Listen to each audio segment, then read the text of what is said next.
Welcome to my top tracks of 2022.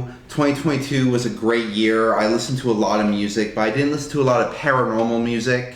But a lot of artists that aren't typically paranormal released a lot of really good tracks this year. Last year I did my top 10 paranormal albums, and I was going to do that this year, but I decided more to focus on tracks in particular. If I were to do my top 22 paranormal albums, the top album would be Buckshot, Burning Barn. Number 2 would probably be the other Haunted Mound album, which is Turnabout, Cutter Lane. And, you know, kind of to focus more on other artists, in particularly artists that aren't putting out a lot of paranormal content. I will not be mentioning them on the list. They would probably be Buckshot and Turnabout, the whole entire list. But I want to focus on other artists. I'm only going to pick one song from each artist for the top 10 so that, you know, I wouldn't have 4 of the same artists in the list. And all the songs on this list are all either horror, paranormal, supernatural, or even sometimes spiritual related. There's a few artists that would make the albums list but aren't going to be on my singles list, and I want to shout out these albums. Number 1 is Backxwash. Basically all of her output is on point, is amazing, and she even liked a couple of my tweets last year, so shout out to Backxwash. All of her output is just phenomenal. Diamanda, Galás, that would be pretty high on my albums list, and I was going to include her on this list, but her album's only 2 tracks long, and it's a 41-minute album, and I had a tough time picking between the 2 tracks, so they're both really good. I think they could be really high on this list, but I figure I'd just give a shout out to Diamanda, Galás. Check out her album, and I want to focus more on some other artists. The last 2022 album I want to shout out is actually Iced Earth, a narrative soundscape. And I want to shout this out not because it was a good album, because it was particularly bad. And if you want to check out an album of theirs just to show how they are one of the best power metal bands of the past, 1996 Dark Saga is my go-to, and that actually has Matt Barlow on vocals. Now, he left the band, you know, many years ago, and he was actually John Schaefer's brother-in-law. And John Schaefer is the guitarist of Iced Earth, who is one of the few only members, him and the drummer are the only members left in the band Iced Earth. And everyone else left to go on to other projects, and John Schaefer kind of you got into some legal trouble. He was at the Insurrection. They ended up releasing just this narrative soundscape, which is just John Schaefer telling us kind of some stories, some paranormal spoken word over some sounds. And this was like particularly bad, so bad that I thought that if I were to make music, it would be better than this album. And that's exactly what I'm going to do.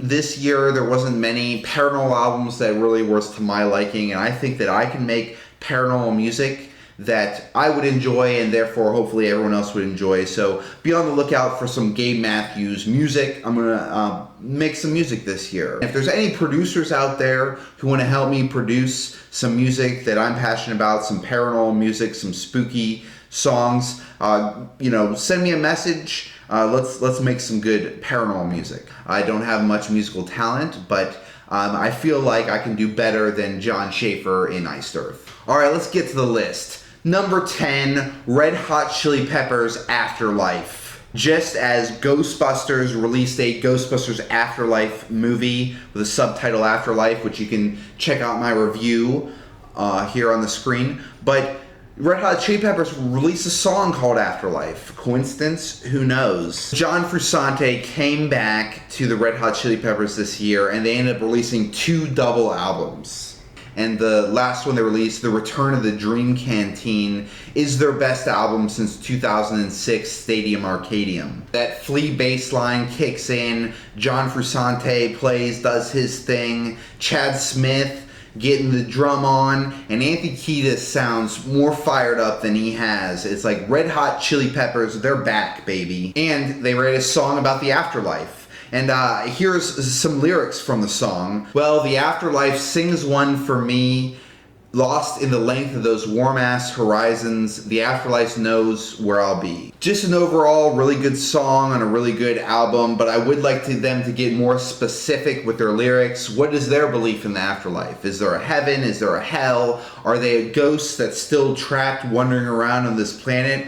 What does Anthony Kiedis think? You know, this is the kind of things that I'd really like to know, and if they were a little more specific about their beliefs in the afterlife and singing about it, it would be higher on this list. But a good song, and I'm glad the Red Hot Chili Peppers were singing about some type of afterlife, even if they are kind of vague. Number 9, which is a band, Haress, their album is called Ghosts, which that is what caught my attention in order to listen to it. And the track in particular that I'm going to talk about at number 9 is called Ghosts Story, in parentheses, Flexi Disc. And I don't know what Flexi Disc mean, but that's the track, so if you're looking for it, Ghosts Story Flexi Disc. And this band apparently is a psychedelic folk, psychedelic rock band. I never really heard of them, and I listened to the other songs. They weren't as memorable, but this song in particular caught my fancy because it's really just a ghost story, or Ghosts Story Flexi Disc. But this is a ghost story, and it's played, instrumentation's played in the background with sound effects, and this is really how you do a ghost story. Take note, John Schaefer of Eister. This is how you do a spoken word ghost story over some sound effects and whatnot. And I don't want to spoil the song or the story, so I'll let you check it out for yourself. Number 8 on the list is Tears for Fears, and they released their first album in 18 years titled The Tipping Point. This song on the list is titled My Demons, and it sounds kind of Duran Duran sounding, a little bit of gothic, a little bit of poppy, some synth in there, and more importantly, it talks about my demons. Next up at number 7 is Elvis Costello from the album A Boy Named If, and the track is called Trick Out the Truth. I'm a big fan of Elvis Costello, everything he's ever done, but this track in particular, you know, he talks about Halloween and vampires, werewolves. Let me read some of the lyrics. There are witches in the air, jack-o'-lanterns on the stairs, and a wig to turn your hair electric blue. Ghouls are sighted, children frighted. Great line. And then later on in the song, there's another one. And the candy has been counted, and the bonfire will be haunted by orphans who are heard but never seen each and every Halloween. These are the kind of lyrics that I want to write if I write music or if I make a song. You know, I love counted and haunted, a little slant rhyme. It doesn't quite rhyme, but it fits. You know, it's candy counted and bonfire haunted. You know, I like the thought of a haunted bonfire. I went to a friend's house who was making a large bonfire, and I didn't think about what if the bonfire is haunted. You know, what could happen? A fire reaches out, maybe it takes on some humanoid form and can morph into like a ghost, like a fiery ghost figure, and could, you know, haunt you and maybe burn down your house. I'm sure that there's been houses burned down from paranormal events that take place. This song, he mentions vampires, werewolves, tormented souls. These lyrics are brilliant, just perfection, and I want to hear Elvis Costello do more songs like this. Next up is SCUDFM with Hex on My Sex, which is a good, fun song, and it brings up the question, who put a hex on my sex? I'm sure this is a question that all the incels are asking. And incels seem to be a growing in number, and this is a major problem. People need to start sleeping with the incels before they become violent extremists and start harming society and other people. This is a good, fun album that I recommend, and I also recommend the song on it called Capacitors. And, you know, I use a capacitor in some of my paranormal experimentation. I primarily do my paranormal experimentation on fish, and I actually use a capacitor in a dead fish to try to send electrical signals in order to kind of raise the fish back from the dead, kind of create a Frankenstein fish per se. Now, I haven't been successful in doing this experiment yet, but I'm hoping soon to have a breakthrough. Number 5 on this list is Pixies' Haunted House. And I'm sure most people are surprised to see Pixies on any sort of list in the year 2022. I think this is the best Pixies album since they came back in the 2000s. But that's still like saying that you're the smartest zombie. It doesn't matter, you're still brain dead. You know, the Pixies output in the 90s was perfection, and everything after that has been pretty subpar and super disappointing, and if it wasn't the Pixies, it probably wouldn't be even listenable. Their 90s output was just so good, it was perfection. But I do like this track, and I totally relate to the lyrics. A haunted house is where I want to go, and I'm sure any paranormal investigator can relate to this. What do we want to do as paranormal investigators? We want to go to that haunted house. That's where I want to go. And that's what the Pixies are singing about here. It just spoke to me inside, and just what I enjoy is going to haunted houses. And if you know any haunted houses that I can get permission to take the True Searchers and we go investigate the house, please reach out to me, and I'd love to go investigate any haunted house place that we can get permission to go and that we won't have get trespassing violations. Number 4 on this list is Muse. And guys, what happened to Muse? Their output over the last decade has been unlistenable garbage. This track, while it's cheesy, it's incredibly fun with good lyrics. You make me feel like Halloween. This truly is a song that I wish I wrote, and I wish that the rest of the album sounded like this song. And there was another track on the album that I liked called Ghosts, How Can I Move On? Yeah, this is the best Muse album in about 10 years, but it's still pretty disappointing outside of a few tracks. And this one was by far a highlight that probably could be on any Muse album to have ever existed. And the music video is really cool. It kind of flies through an exterior and then an interior, kind of like the Tales from the Crypt intro, which is another intro and a show that I particularly enjoy.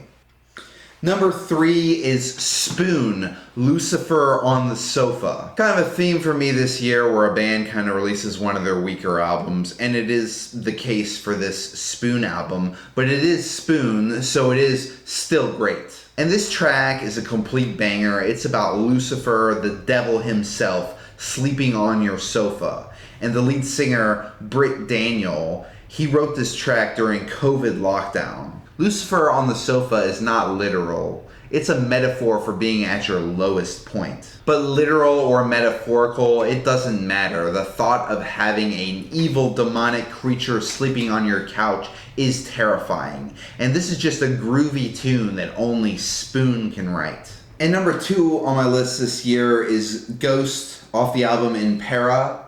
And really any track could work here to put on this list. So instead of, I figured I had to pick one. So I actually wrote down all the songs on these piece of paper, and I'm just gonna kind of spread them out a little bit and just kind of randomly pick one. And I am going to pick 20s. So the number 2 track is 20s. Now this is probably one of the weaker tracks on the album, but it is kind of interesting. It's a different sound. Some of the lyrics are kind of disappointing, but it's just new. It's kind of got a spooky reggaeton brass section playing. It's a different song. It's unique. But yeah, I mean, Ghost really was disappointing this year. In fact, this is the worst Ghost album that they've made so far. But even still, if I were to make my albums list, it would be in the top 3. And here we are at number 2 on my tracks list this year. But again, that shows you how much of a disappointment this year, and really lights a fire under me to create paranormal music that I would enjoy, and that's what I'm going to do this year in 2023. Before I get to my number 1 track of 2022, I do want to talk about some honorable mentions. The first of which is Cold Damn Vampires by Zach Bryan. A country song about vampires, hell yeah! Even if it isn't literal, it's kind of a metaphorical sense. I want to hear more country vampire songs or any country paranormal songs. Let's hear it. Let's bring it on. Secondly, I want to shout out Ibibio's Sound Machine. The song protection from evil. And the lyrics are invisible, spiritual, protection from evil. And that's what I do. Like when I do a smudging ritual before a paranormal investigation, I'll get some white sage, Palo Santo, kind of cleanse the area of negative spirits in order to protect myself. And that's just kind of what I imagine Ibibio Sound Machine when I listen to this song is kind of doing some type of smudging ritual, or maybe they have some device that protects them, an amulet or whatnot. And lastly, I want to shout out Voivod Paranormalium, just a great track front to back. And here we are, the #1 track of 2022, and it is Beyoncé, Alien Superstar. And really, was there any doubt about it? I'm sure when you turn on this video, everyone knew #1 was going to be Beyoncé, Alien Superstar. And now the rest of the list probably had some surprises, but this track is just clearly the #1 paranormal track of 2022. And if you thought Lemonade was Beyoncé's magnum opus, think again. She really outdid herself with Renaissance, a genre-bending, dance pop, contemporary R&B, and house record. During the release of Lemonade, I actually was turned on to the record and Beyoncé through a coven of black witches who told me to listen to Beyonce's Lemonade, and it kind of did change my view on Beyonce. I just kind of thought of her as, Destiny's Child, and as kind of a pop star. But this coven of black witches really showed me the art of Lemonade, and now it's kind of even taken a step further with Renaissance. And I really think that the only way that Beyoncé could even top this album is just getting more into paranormal lyrics, just go full deep into a full conceptual paranormal album, and I hope that Beyoncé does this with her next record. This track is a banger, and I had it on repeat throughout the year. Beyoncé is basically singing about how unique and amazing she is, and that she's out of this world. She is extraterrestrial, an alien superstar. And who wouldn't want to have sex with an alien? Just think, Avatar 2 made over $1 billion on its way to multi-billion dollars, and we just got blue aliens on screen that everyone wants to sleep with. Exophilia, which is fetishizing the sexuality of extraterrestrials, is totally what's in at the moment, and you have one of the biggest pop stars writing music about it, and I am all for it. So there you have it. Thanks for watching, and if you'd like more content like this, please like and subscribe, and remember, the truth is paranormal. Be a searcher.